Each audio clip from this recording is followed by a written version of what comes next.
In Lagos, Nigeria, protests against police brutality turned violent as eyewitnesses say soldiers opened fire on demonstrators.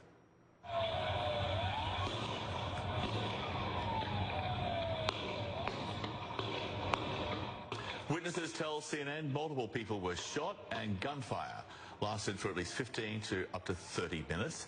CNN's Eleni Jakos is live this hour in Johannesburg. So what is the very latest that we have now on the unrest there? Because there was this curfew which was put in place for Tuesday. It was an attempt to sort of be a circuit breaker, if you like, to bring the unrest at least to a temporary end.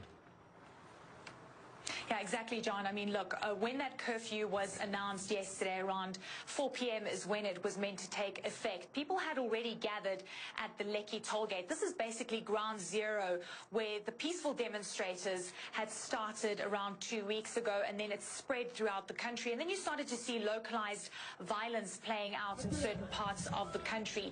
The government has talked about private sector as well as government buildings being vandalized, and that's why they then decided on the curfew. But then what ensued yesterday at Lekki tollgate is really harrowing experiences that we've spoken to so many eyewitnesses that are talking about CCTV cameras physically being removed from the tollgate and then lights being turned off.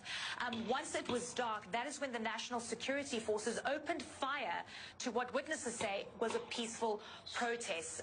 Demonstrators being shot at, and one witness was talking about bodies lying on the ground. We also were monitoring an Instagram live broadcast yesterday by one Nigerian celebrity, where you saw pleas by the demonstrators to stop the shooting, asking for medical assistance, but they were barricaded in and ambulances were not able to actually enter that space. Now, the overall endsars campaign started a few weeks ago. It was a fight against police brutality, harassment and kidnapping. Now, the unit has been disbanded by the Nigerian government earlier in October, but demonstrators say that it's not enough, that more needs to be done and people need to be prosecuted.